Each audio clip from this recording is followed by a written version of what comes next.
Hey everybody, welcome back to Javo's Garage. I just picked up this 2006 Chrysler Town & Country LX.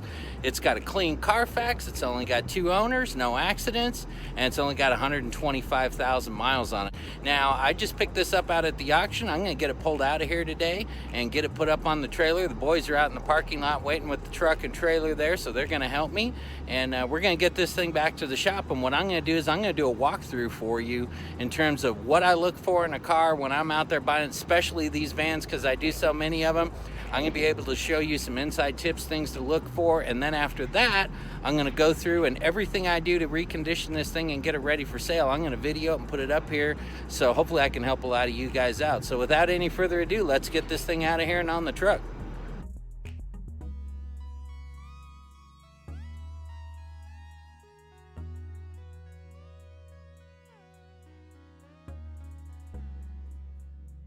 All right, so we got this thing back here to the truck and trailer. It's up on the trailer. We got to get it secured and get it taken back to the shop.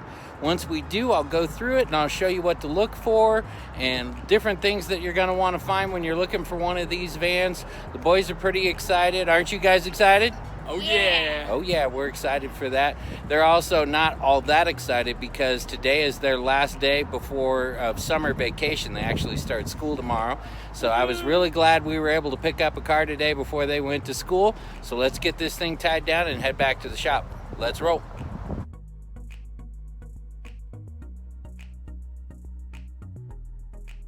We're back here at Javo's Garage. We got the van here now. I've already lowered down the ramps on it. I've taken off all of our straps.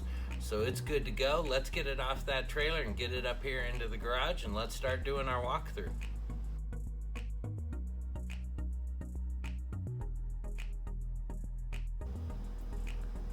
So let's get started. So when I'm out at the auction, for example, the first thing I'll do when I'm walking up to the car is I'm gonna look at these here, they're auction stickers. And basically this will tell me the run number. So this tells me this car is in lane 2 and it's car number 75. It's a 2006, it has 124,765 miles on it. So once I see these two and the miles are good on it, then I'm like, hey, that looks like something I'd be interested in. Let me take a look at it. So now what I'll do is I'm gonna start at the outside. I just wanna do a quick walk around and look at it. I wanna look for anything major. Is it bashed up? Is it beat up? Has the car been abused? This one, as you can see, is in nice shape. So, granted, it's a 2006. You have to keep that in mind. This is a 13-year-old van, so it's gonna need some reconditioning on it. But let's take a look and see what we notice right off the bat. So as I walked around, one of the first things is we're gonna have to polish the headlights. This is real common, not just on these vans, but on many of the new cars nowadays with the plastic. It's gonna need the headlights polished, but other than that, they're not cracked, they're not pitted, they just need to be repolished. As I walk around, looks like we have just a small, sorry, I'm trying to look through my phone here, has a small little ding right here and it has a chip on the hood.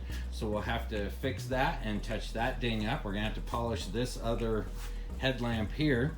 When I walked around the front, and this is so common, and I gotta be honest with you, especially on minivans where, sorry, I'm moving my tripod here, where the front bumpers get nicked up. And if you can see this one, it's got nicked up pretty good, and it looks like they've also, when they pulled in, we got a couple of holes in there. So I am going to be looking to actually replace this bumper cover. Now I'll give you a quick hint. The best thing to do when you're doing something like this and do it inexpensively is go out and look at your local salvage yard. You can pick up one of these bumpers and 8 times out of 10 I can get one of these that's in the exact same color of this van. What you want to do is look on the VIN code and get the paint code off of it. When you find the car out at the salvage yard, make sure it has the same paint code. If it does, all you gotta do is pull that bumper off of there. It's got the same paint color and everything, put it on your car, and bam, for like 50 bucks, you replace that bumper. To go and have that done at a body shop, you're looking at several $100s. Saves you a boatload of money and fixes that up. If we can't, we'll come up with something on that. I have some other things on this, and I'll show you here shortly, that I'm gonna have my body guy take care of, but he could fix that if I wanted him to. But I'm gonna look out at the salvage yard and see what I can do to replace that. as I walk around, the other thing, and this is so common on these vans, what you want to look for, and that is these cowls that go underneath the windshield. And when you look on the sides, they're always broken here. There was this stupid design by Dodge Chrysler on these, and basically what happens is they're underneath here, and we'll have a video later on it, but there's a bracket that this screws into, and the bottom line is the bracket is too tight to the outside.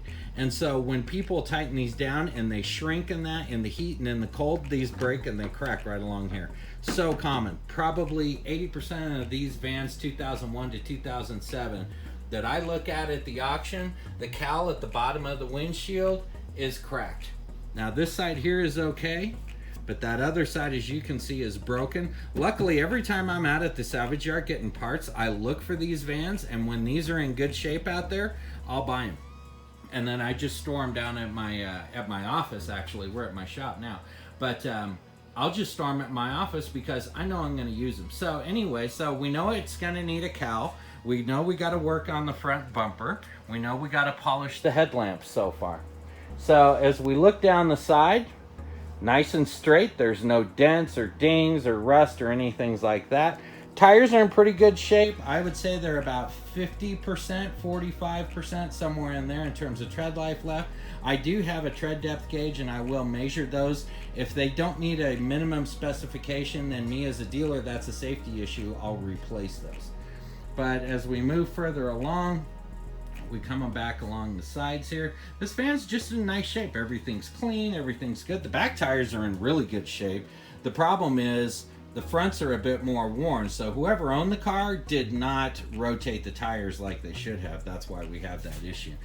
If we look right along in here, and hopefully we can catch it with the camera, right along here is just a small scrape. Now the neat thing with this is something where it looks like they rubbed up against something plastic in that. With a polishing compound, don't worry about this kind of stuff. This is nothing. That will come right out. We also, right along here, we have a scratch, and it may not even show up on the camera, maybe if I can get close enough, but we have a scratch right in here, but it's small enough of a surface scratch. Once again, that's something we can easily buff out. As I look up here, here's something else that I noticed, is see like right in here, we have our little trim panel coming loose here on the ends. Easy fix on that. I basically, and funny enough, I'm standing here on my other toolbox, but whenever I run into something like that, 3M has a label adhesive or emblem adhesive, and I keep a tube of that in my toolbox, a couple of dollops of that on that trim piece, and tape it on and let it sit 24 hours, and that'll be in just perfect fine shape. Now we're kind of tight here on the back for space, but let's see what we can look at. Got a bunch of stickers. We'll have to take that off of there. Now if I look real close, you can see that, maybe if we do it at this angle, but right in through here where you have a little bit of the clear coat peeling. And so we'll go through and polish that. Only this part here, it's funny enough, the roof here still has the clear coat. It's just this top piece. So we have a little bit of clear coat peeling there. We also have a little bit of the clear coat peeling right along the very bottom part of the bumper. So this thing was parked outside a lot of the time, which is why that clear coat peels on there. We got a little bit of a scuff here right on the corner of the bumper. That's real common. I mean, let's be honest, these things are kid transport vehicles and they're in parking lots all the time, and so, you know, things get backed into, people back into them, bump them, things of that nature. We'll move along. We'll move over here to the other side. Sorry, we're limited on space. Now if we look here, this has more damage on this one right here on this side of the bumper. Now this is the right rear bumper. So we could do a few things. I could have my body guy fix that. Once again, the easiest and best way to do this would be for me, next time I'm out at the salvage yard, I'm gonna look for one of these bumpers, and if so, I can get that bumper for around 50 bucks, put a new bumper on there, and then it'll be looking good. Otherwise, my body guy can fix that. A lot of times what you can do is you can use a blow dryer and heat those up and work them from the inside and try and fix them that way. It depends on how picky you are and what you want to do in terms of doing the repairs. As we move along, we look over here. Things are looking really good along here. And I'm seeing along here, everything looks good. I have some scratches right along in here. Once again, no big deal, easy to fix. This is also real common on these things, and this is where people open the doors and it chips the door handles. I see that all the time. So we'll touch that up. I have some touch-up paint for that. Also, I noticed the front hubcap on this particular wheel. This is right front wheel. Looks like it's got a crack in it there, so we'll go ahead and we'll replace that. The mirrors are in pretty good shape. They caught something right here on the mirror, and I'll show you a trick hopefully later if I can remember to video it for you. A way to make these mirrors absolutely pop, and that is I use a Meguiar's polish, and I can see if I can't grab it right here. And I was picking it up at a local detail store, and all of a sudden Harbor Freight started carrying it, but it's this dual action cleaner polish. I'll tell you what, you put this on there with a buffing pad on like your cordless drill and work those mirrors, and I'm telling you, they will look brand new. They'll be shiny, black again. You'll be amazed at what that'll do. So that's our quick rough overview of the outside. Now let's pop the hood and see what we can find there. All right, so now's where the real fun begins. We're gonna look at all the mechanical things on this and see what we can find. And I'm sorry, I'm gonna have to be looking and try and keep an eye on my recorder here to make sure you can see things. But let's start with our walkthrough. One of the first things I always look at is I'll go down over here and I'll look at the alternator. If it has a Denso sticker on it, like this one has right there, that's the original alternator.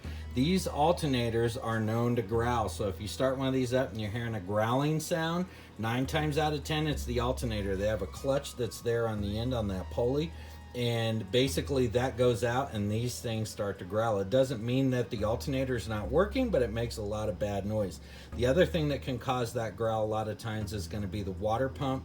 Out of all these vans I've ever done, I think I've done maybe 2 water pumps. 95% of the time, the problem is right there. It's going to be that alternator.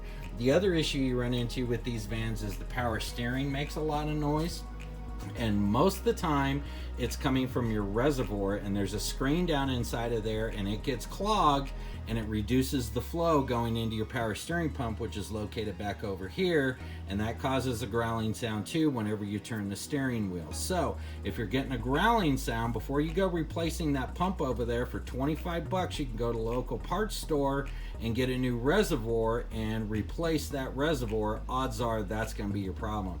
Now I've seen some people do quite the rig job on these things, and they just want to get that noise to go away, and they'll take a screwdriver in there and poke out that screen. Don't do that. The reason that screen's plugged up and causing problem is there's junk in your power steering system. You don't want that going to your pump and causing a problem. The other thing, and this is an 06, so it wasn't so much in 06, but in the early 01s, 03s, 04s, these things were notorious for the valve covers leaking. So when you look down here along where your spark plugs are, then if you see a lot of oil down in there, it's your valve covers. That's just, it's funny, when I look at the older vans, before I even pop the hood, I'll tell you what's in my mind. Valve cover gasket, intake manifold gasket, oil pan gasket. That's always what leaks on these things. Now, this being an 06, as we can see down in there, we have no leaks there, so that part is good.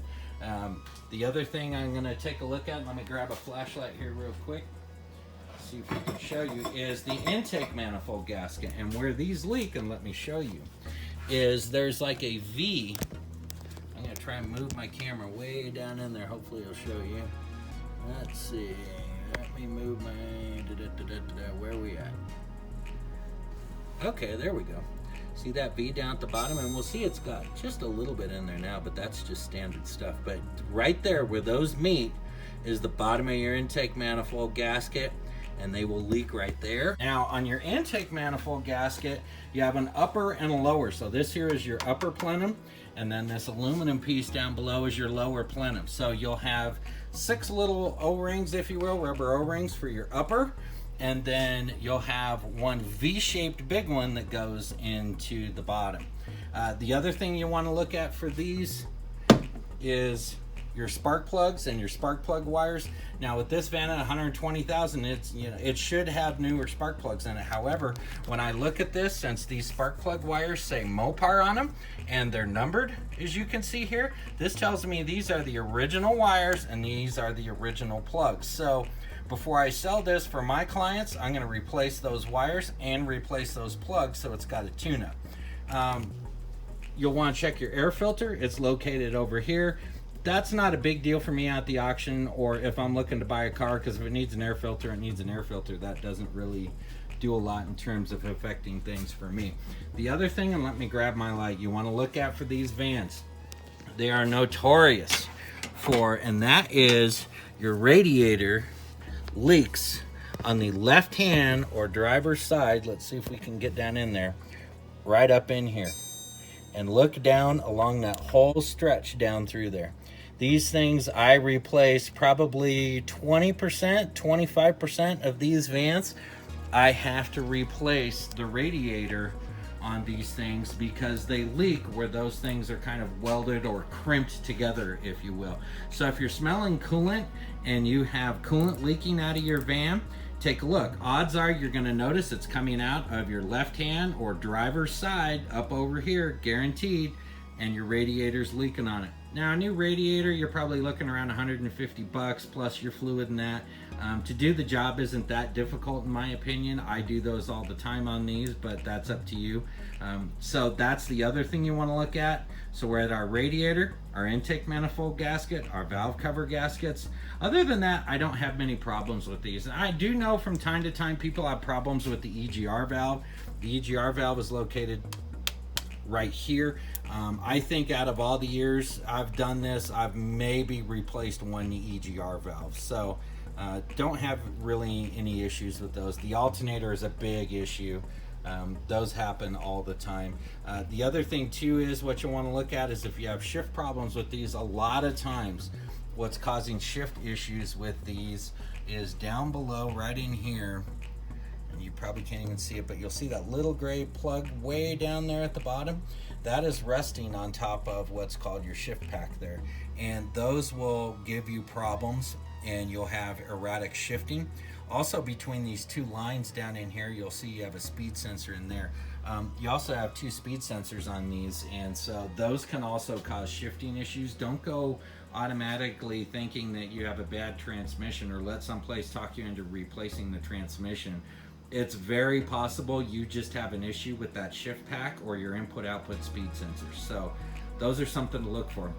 The other thing these vans are notorious for, especially if you're driving it, oh, it looks like our battery's down on my light there, so we may have to take a break and let me put a new battery in. But the other thing that goes out on these vans, and they're here and here, is the front struts on these. You'll get a rattle in the front end, and you kind of have to know, maybe we'll do another video on that, what to look for. But what goes out on these is either the struts that are located up here, or the sway bar links, and I do have a video on that, or the sway bar bushings, and I have a video on that as well. Those three are real common to go out on these. More often than not, it's going to be your sway bar links or sway bar bushings. It's rare, but I do have to replace the struts from time to time when I'm getting that rattle up front. So we kind of have things covered up top here, things we want to look at. Naturally, you want to pull out your transmission dipstick. Check your color, make sure it's a nice red. If it's darker, you're going to need to change that. Now this van, I know for a fact that the transmission pan is leaking lots of fluid. So the good thing is in this video or on another video, I'm going to show you how to change out that pan and the filter and all that, because we're going to fix that. And this was good yesterday when I was at the auction and checked this thing. But somebody busted off the handle for my dipstick. And it's funny, this is a real kind of common thing I see out at the auction. And so whenever I'm out the salvage yard, funny enough, I have an extra one of those down at my office. But you want to check the oil. You want to make sure you don't have any kind of coolant inside your oil. Does it look like a milkshake? If it does, you got a head gasket issue. These can have that. I've never run into it, but I know they can. Any car can have any issue. But so you want to check your oil. Check your transmission fluid over there. This here is your power steering. You want to take a look at there. Funny enough, you use the same fluid for your power steering that you do your transmission on these vans, so you want to make sure it's a nice red. Some people will use the newer clear stuff, but most of the time you'll just put your transmission fluid in for your power steering. Your washer fluid is located over here. These can crack, and they can be real fun to get to because they're actually hidden down behind your bumper. They're like right in here. So if it's not holding washer fluid, your problem is down in here. And if you're, if when you hit your washer and you're not getting fluid out, it's coming from your pump that's also located down in here. There's 2 pumps located on that reservoir. One's for your rear washer and one's for your front washer. So now that we have this done up here, let's take a look underneath and I'll show you the big major leaks I found below. I wanted to add one quick thing for you before we move down below. The other thing you want to look at, and I always do, and I'll do this on any car, but they're easier to see on these vans here, is, and we'll start over here, you want to follow your main frame rail that goes along there up to the front. And what you want to do is you want to look at that and make sure you don't have any kinks or crinkles in that, or any kind of issues where it's been in an accident, because it will show up if it's been in a front end collusion. You'll see it down in there, and a lot of times you'll have to follow it, and unfortunately I can't seem to get a light on it for you guys to see, but there's your rail right there, and you can look down right in between those, and I just can't seem to zoom here with my phone, but follow those. You can see a little bit better over there. See, maybe if I move my light a bit, we're getting a lot of shadows, but you get the gist of the point. So, and while we're there, by the way, look at your coolant bottle and see where it's at. You'll see it's a little low, so we need to take a look at that and see why it's low. Could be we had a leaky hose, or it could be we have an intake manifold gasket, or it could be that goofy radiator again. So here we are down below, and I'm giving you a view of how you'll be able to look at it in a parking lot as opposed to pulling it up on a lift, because this is real world right here. So when you look underneath here, the first thing you notice, see all that oil coming out from around that pan up there? Bam, oil pan gasket needs to be replaced. Very common on these things. Probably 50% of the vans I get, oil pan gasket is leaking on these, so we're gonna replace that. If we come over here, and this here is your transmission pan gasket, see all the fluid that's collecting down along there? We're gonna have to replace that gasket. That's why we were a little low on transmission fluid. But since we're gonna do the gasket while we're there, it only makes sense. Let's go ahead and put in a new filter. The other thing we'll look at as we go along back here, I don't know if we can get a good view, but straight back here is a cooler. Let's see, where's my hand at? There we go. Right back here is a cooler, and you have some lines that go up to it. If you have a shutter when you turn the wheel, and you've replaced your reservoir, odds are, and they did a TSB on this, but what it is they had a short hose. This one right here was too short, and it restricted the flow going into your power steering unit, and they did a TSB where you actually, maybe I'll make a video because I've done these, but you replace that hose and you basically make it much longer. I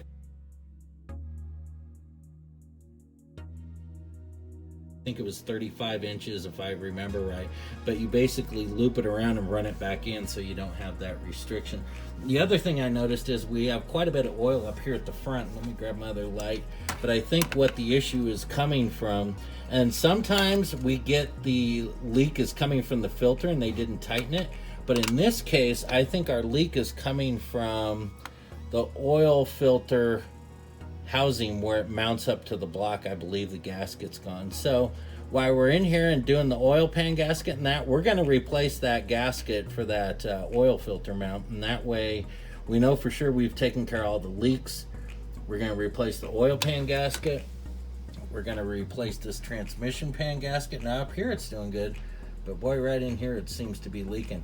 Now another thing this may point at, if you notice, see how it's not so much up at the front. And by the way, originally from the factory, these were an RTV gasket. They weren't a rubber gasket, so you want to look and see what you have there. But right up above it, there is your shift pack right there.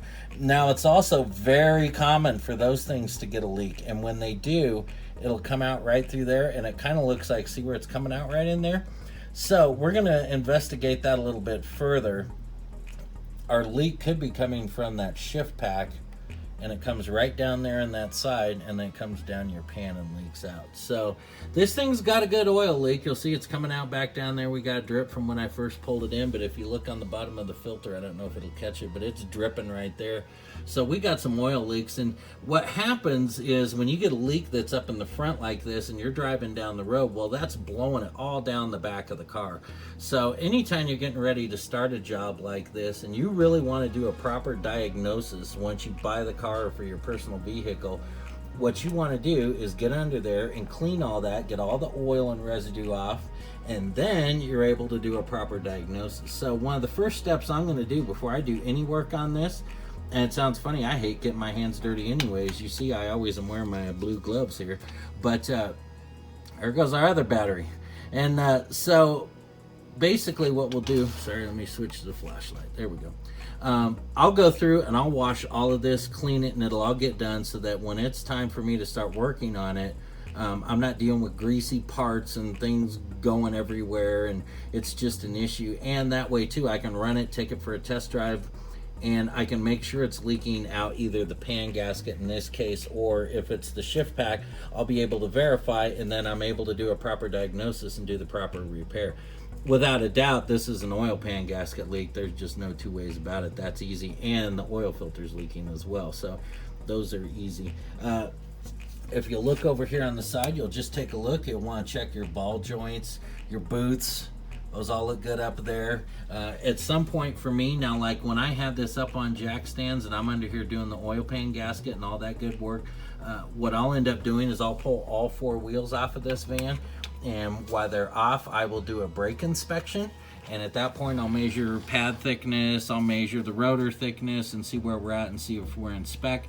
If we are out of spec or if we are close to getting out of spec, then my general rule is I go ahead and replace that so my client doesn't have to worry about it. So we're done with the motor and mechanical. Now let's take a look at the inside and what we need to do in there. We're onto the inside now. So the first thing I'll do, naturally, I'm going to open the driver's door. I mean, literally, the first thing I always look for is, does it have a VIN sticker? Usually, you're going to have a VIN sticker here, and on certain cars, they'll be here in your center pole, somewhere in here in this area, or they'll be up on the bottom of your windshield area, but I want to make sure it's got a VIN sticker. So, like, when I look at this door panel, is it dirty? Yeah. It's dirty, but you know what? It's all just surface dirt. Other than that, this door panel is in great shape. There's no rips, there's no tears, there's no stains. All the buttons are there. Nothing's broke, nothing's faded. So they took good care of it. It just needed to be detailed and cleaned up. So I'll look down below. What I do like the fact of, it's got the original floor mats. Considering this van's 13 years old, that's amazing. You'd be amazed at how many cars don't have the original floor mats. Now, it's got a couple of wear marks right there from somebody's heel as they rode it, but that's not the end of the world. At least it has the mats. But what I'll do is I'll take that, pull it out. Wow, look at that carpet underneath. Now, it's dirty, but look how nice that carpet is. There's no holes in the carpet. The carpet's in really nice shape. Nothing wrong with that whatsoever. Pedals are in good shape. As I look up under here, I'll look at my door seal. Once again, it's dirty, but it's not scratched. It's not beat up. I come in here, all the knobs are nice. Everything's clean in terms of all the stickers are still there. It's dirty, but everything is there. It's not beat up. It's not abused. And I'll tell you, one of my philosophies is when I go and I look to the inside of the car, I want to make sure all the knobs aren't busted, like the armrests and that are all in okay shape. Nah, they got some oil from people's arms or dirt or whatnot, but you know what? They're in good shape. They're not cracked. They're not beat up. They're not torn. I want to look at that, because if somebody takes care of the inside of their car and it's not beat up and bashed and things busted, then odds are they at least took the time to make sure that they did the basic maintenance on their vehicle. If you open up the door of a car and all your door handles are busted, knobs are, you know, hanging down, and the floor is all ripped up and it's absolutely filthy dirty, you know what? If they didn't care about the inside of the car where they're in it most of the time, I guarantee you they didn't really care about the motor. So that's just kind of my philosophy there. Now, this particular car doesn't have power seats in it, so if it did, I would reach down here and hit the button, make sure it works forward, backwards, up, down, the backs, and that. I would check all that, but this here is just a view from here, and once again, it's just in nice shape. Now, it's easy for you to tell. Let me move over here. It's got an aftermarket stereo. That doesn't bother me. We'll check it and see if it works good. It does have front and rear air, as well as it has the dual climate control located up here. Whoop, my finger's causing it to get out of focus. It's got the cup holders. When I look down here in the middle, no stains in the carpet. It just needs to be clean. Nothing drastic, nothing big. This thing's gonna clean up beautifully and these people are going to love this car. Now, one of the other things I noticed is it's got the iPod hookup in that, but whoever owned it actually went ahead and put in an aftermarket entertainment center. So that's kind of neat. Now, what happens is when they do these aftermarkets is your HVAC controls, your rear air controls are normally mounted there, but it's very common, and what they do is they move them over here to the side. This is real common when you come across this, and they fit real nice in place there, and everything's good. So this up over here are your buttons for your rear air control. So when it's set to be controlled by the rear, this is their temperature control and their fan controls. But so I'll take a look at my headliner. See, look, my headliner's in real nice shape. There's no stains everywhere. It's not beat up. There's no holes. They weren't transporting things. Back of the seat's in good shape. They definitely had kids. That's why it has an aftermarket rear entertainment center. I would guess they were probably older kids. I've had younger kids in our cars. When you have younger kids, the back of your seats are all beat up. These here are actually in really nice shape. Let's see if I can hold my flashlight here for you and show you this one thing. This made me laugh when I noticed it at the auction. So you see it's got this cord. And this is the kind of car I like to buy because somebody was using their brain.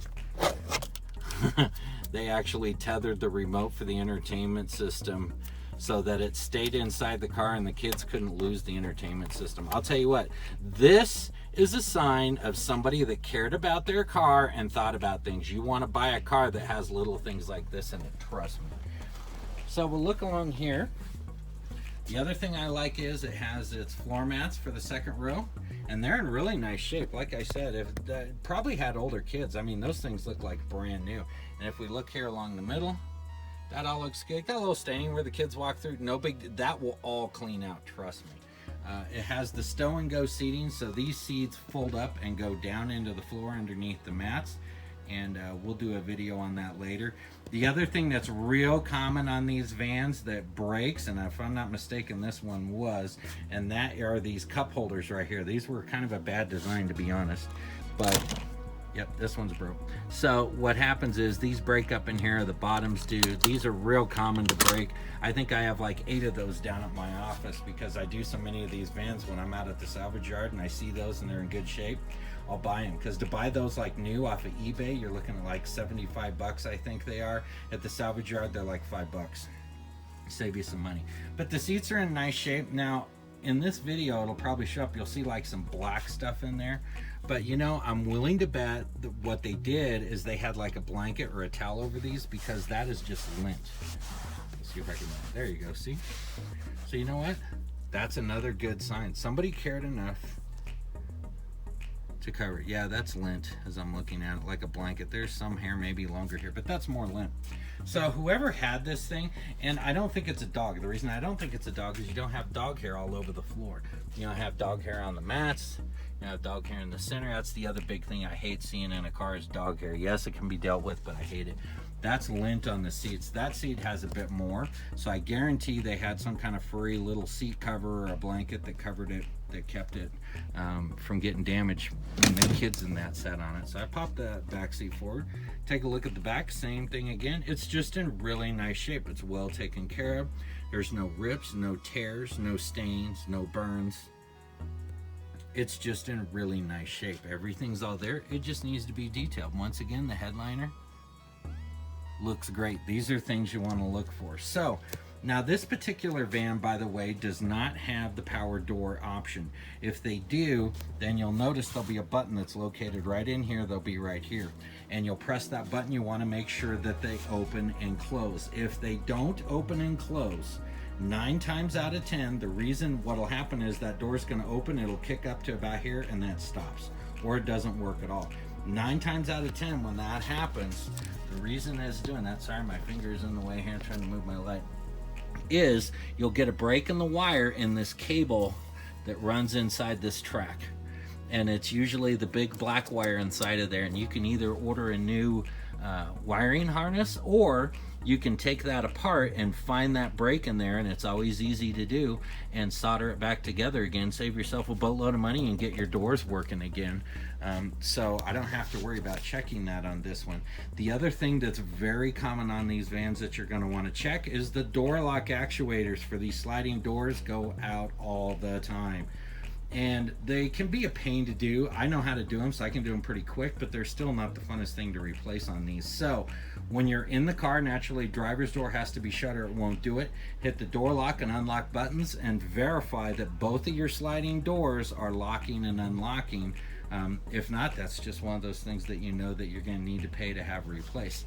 Out of all the vans I've ever done, I have never had to replace the door lock actuator on the fronts. Never been an issue. So door lock actuators, power door motor. The other thing you're going to want to check, and this one doesn't have it as well because they're always kind of a group thing, and there'll be buttons up here in that center console for it, but that is the rear power door latch. Now let's open up the back end here. So if you have the rear power hatch, what you'll have is right in here, you're going to have a motor and you'll have an arm that comes out and it connects like up into here, and that's basically what raises in the motor. It'll stick out right in here and you'll see the arm come out. And I've only had to replace one of those motors over time. What generally happens is the door will start to pop, and it's almost like the side doors. It'll start to pop and it'll stick or it won't lock down. But what normally causes that issue is what's called the cinch motor that's located up in here. And what happens is when that door comes down and it hits onto the latch right here, you'll hear it kind of make like a whining noise, and the door will actually like and close. And when that stops working properly, the cinch motor that's up in here, then your power rear door will not function properly. Once again, that's one of those things. I'll tell you what, when those go out, go look out at the salvage yard to replace one of these. You can do it for about 1/5 of the cost. So we'll look around in here, and once again, this looks really nice in here. A lot of times when I get in these vans, the back end, there'll be stains, almost like bleach stains too. I mean, I've had them where it's even eaten the carpet out, but you know what? This all looks really good. Everything's nice in here. Even the sides, I mean, it's got a couple of scratches down in here, but whoever had this van, they took really good care of this van, and overall it's in really nice shape. You want to make sure you have your jack in here, and all you do is just lift that handle up and you give this a pull. So there's our jack in there. So that's good. I'm just going to leave that there so we can move on. The other thing you may want to do is test and make sure that your folding rear seats are working. So let me move this cover outside the van and I'll show you how that works. So you'll see you'll have 3 different tabs. You have one here, and one here, and they're numbered 3, 2, and that one I'm sure says 1, but it's flipped over right now. Okay, so what happens is you pull number 1 and the seat back falls down like you see there. Oh, except for my cords fell forward. Okay, and you'll hear it lock into place. Then you pull number 2, and when you pull number 2, then you pull number 3, and your seat folds back down into the floor. So now also we can get a better look at what our floor's like. So let's come over here and do it to this side. So we'll pull number 1. There we go. And if you pull it up a bit and let it drop, you'll hear it kind of lock into place. Now we'll pull number 2, and then we'll pull number 3. So now we can take a look. Now here's something we noticed as we did that, is we have an issue with this in here. So we'll take a look at that later and see. There's our problem right there. If we look real close, see that clasp is broke. This is another one of those things you could try and epoxy it if this was your personal van, if you didn't want to mess with it. But another one of those things, while you're out at the salvage yard, look for another van that has one of these. It'll have the same color code, the paint will or the carpet will match. For probably $5 you can get that new piece and replace that, and it's not broken anymore. Easy fix. But we can look in here, the carpet in great shape. This is a great van to buy. You also, you know, just look in here, these are always dirty from the kids being in here, but I mean, once again, they're not beat up, they're not scratched, they're not gouged. The side panels, you have your speakers back in here. On like your limiteds and whatnot, you'll even have additional speakers located in these, and then there'll be one that's always back up over in here as well.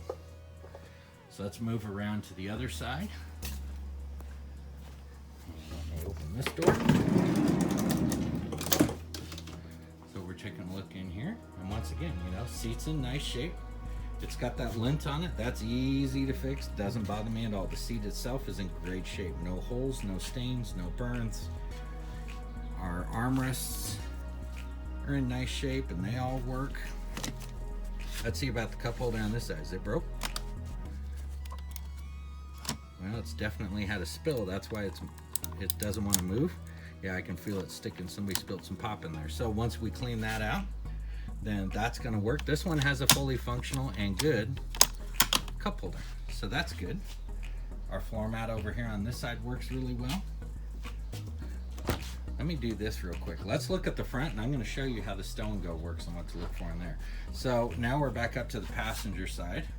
Once again, same as the other side. Door panel's dirty, no big deal. This will clean up really easy.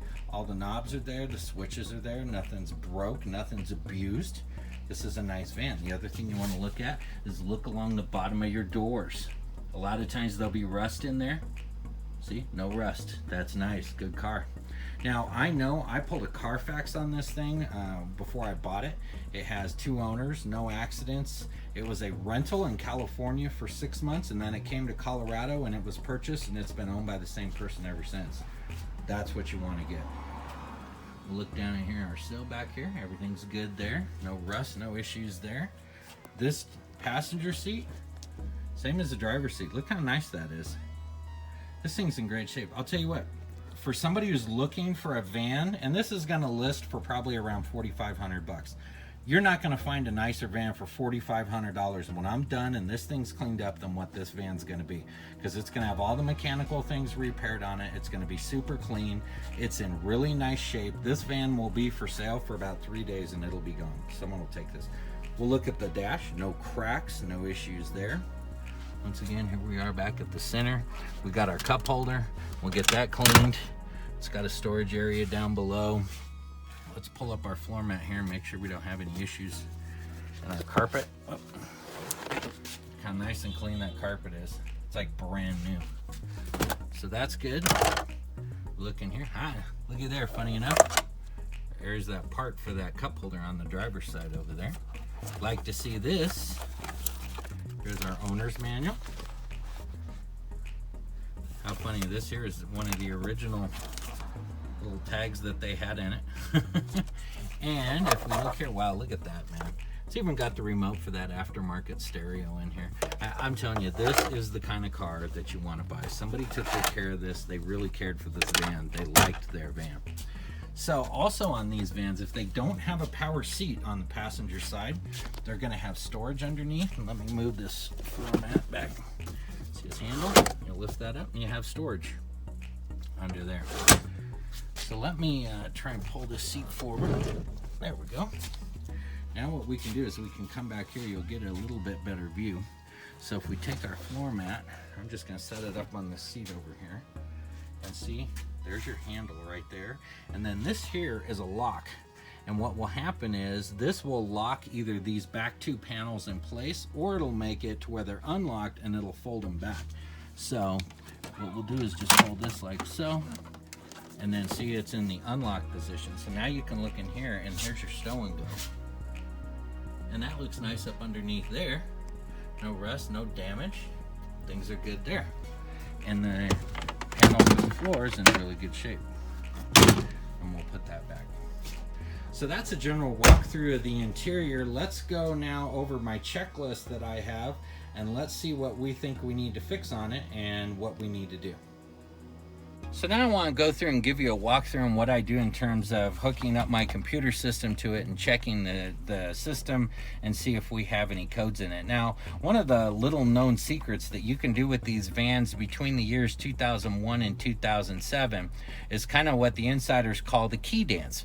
And what that is you'll put the key in the ignition and you'll turn it to the on position, not all the way to the start where it's activating the starter, just the on position where like your radio and things like that come on. But what you'll do is put the key in, go to the on position, off, on 3 times, and on the 3rd time, leave it in the on position. Then what you'll do is look over here into your odometer, and if there are any thrown codes, and sometimes even pending codes, not always, but if it definitely has a thrown code and you have a check engine light, that code will show up in your odometer over here. And that way you don't have to go and have it scanned somewhere. Now, it doesn't get into the deep stuff. It's going to be just like your general OBD codes, but it will show up over there on your odometer. So let me show you how we do that. So I'll take my key, I put it in the ignition, and just on, off, on 3 times. 1, 2, 3. And now look down here, And if there's any codes, they'll start showing up. And then when they're done, it says done where the odometer is. Now in this case, no code showed up, and all of a sudden it just said done. So that tells me that right now, according to the main system on this, it doesn't have any codes that are present or any that it shows that are pending. And so that's just a quick, neat little trick. But let's move on to using our nifty little scan tool. So on these particular cars, your Obd port is located down to the left. You'll notice you'll have your hood release arm down there that you'll pull on. Just to the left of that, about 2 inches to the left, is your Obd port.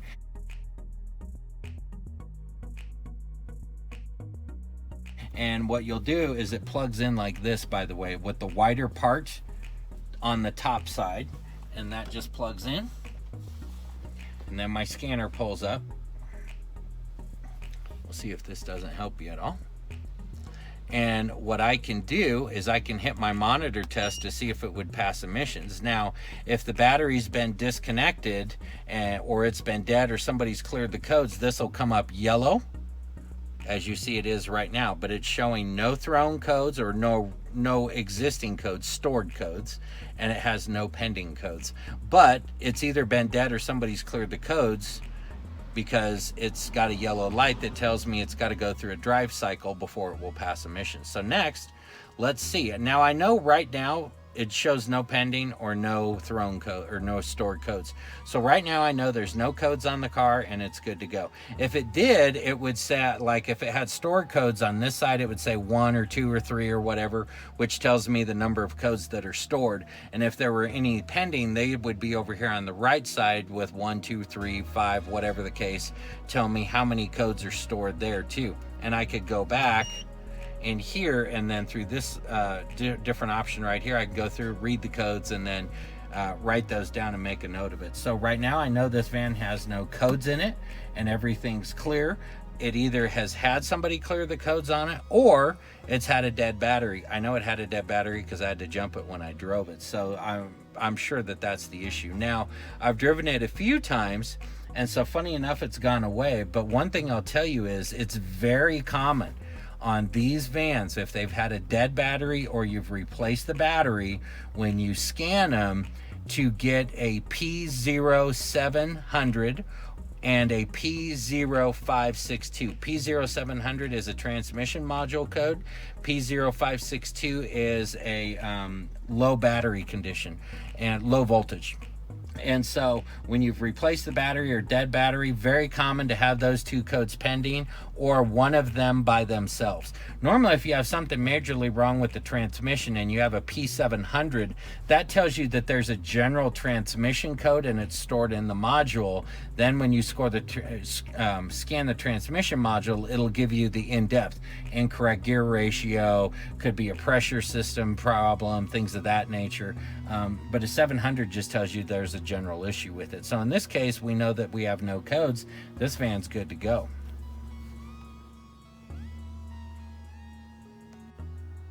Hey, I hope this video has been helpful for you. I really tried to go through and give you a real in-depth analysis of what I look for when I'm going through these vans and certain things that are well known to be issues on them. So hopefully it helps you out when you go to look for your van. If this video has been helpful for you, would you please do me a favor and hit that like button for me? I'm new here to YouTube and it only helps me out. If you'd like to see the repair videos on all the things that I found with this van, hit that subscribe button and stick around in Javo's Garage. Hey, thanks for watching.